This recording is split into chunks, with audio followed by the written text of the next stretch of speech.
ബിനുവേട്ട ഞാനാ സുമേഷ. നമ്മുടെ പാക്കത്തനാണ് ഈ സംഭവിച്ചതെന്ന് പറഞ്ഞു കഴിഞ്ഞാൽ നമ്മള് പരിപാടി കഴിഞ്ഞാൽ അവിടെ കൊണ്ട് നിർത്തി.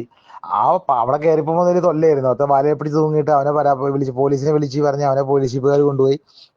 അടുത്ത വേറെ കേസ് കേട്ട് വെള്ളം മൊത്തം അലമ്പായിരുന്നു. അലമ്പെന്ന് പറഞ്ഞാൽ ആൾക്കാർ മാറത്തില്ല. വഴിയിൽ നിന്ന് ആനയുടെ കൊമ്പേ തൊട്ടനുള്ള ഒരുത്തനും പോയല്ല. അവിടെ കൊണ്ട് നിർത്തി തലയെക്കെട്ടടിച്ച് അപ്പോഴേക്കും ഒരു പുള്ളിക്കാരൻ വണ്ടി കിടന്ന് ഭയങ്കര റോള് കളിയാ. അപ്പൊ ഞാൻ രണ്ടു പ്രാവശ്യം പുള്ളിയോട് മാറി കേട്ടാന്ന് ഞാൻ പറഞ്ഞു, മാറ്റിയെടുത്ത് തൊട്ടപ്പത്തിൽ കൊച്ചും നിപ്പുണ്ടായിരുന്നു. ആ കൊച്ചിനെ കൊണ്ട് മാറുന്ന ഞാൻ പറയുന്നുണ്ട്. ഈ പുള്ളി വന്നിട്ട് ആന ഇങ്ങനെ പുള്ളിയുടെ തന്നെ തോന്നിട്ടുണ്ട്. ഈ പുള്ളി ആദ്യം മാന തുനിക്കുമ്പോ കയറി തൊട്ട്. ഞാനൊക്കെ ഒമ്പത് തൊടുന്നത് ഇഷ്ടമൊന്നുമല്ല പറഞ്ഞ കാര്യം. രണ്ടാമതും തൊട്ട്. മൂന്നാമത് ഞാൻ ഈ പുള്ളിയോട് തൊടാൻ വേണ്ടി ഇപ്പൊ ഒരു പഴവും ഉണ്ട്. ഇങ്ങനെ നിൽക്കും. അപ്പൊ ഞാൻ ഫ്രണ്ടിലോട്ട് കയറി ചെന്നിട്ട് ചേട്ടാ മാറിയില്ല, കൊച്ചിനെ കൊണ്ട് മാറെന്ന് പറഞ്ഞതാണ് സംഭവം.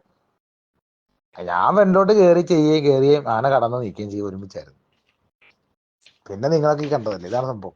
ആൾക്കാർ ശല്യം ഒരു രക്ഷയില്ല. നമ്മൾ എന്നാ പറയുമ്പോഴും കമ്മിറ്റിക്കാരോ നിങ്ങൾ പറയാനാണ്. നമ്മളെ പറഞ്ഞിട്ട് എന്തെങ്കിലും മേടിക്കാൻ നടക്കണം.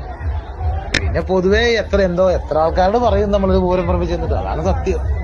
കുറെ പേര് ഇങ്ങനെ മനസ്സിലാക്കട്ടെന്ന് ഞാൻ പറയുള്ളൂ. എന്തോരം പ്രാവശ്യം നമ്മൾ ചേട്ടാ എത്ര പേരോട് പറയും നമ്മൾ മാറിയിരിക്കാൻ അന്നവനൊക്കെ കൊമ്പേ തൊടണം. എല്ലാം വെള്ളം, അത് മറ്റു സത്യം. എന്ത് പറയാൻ.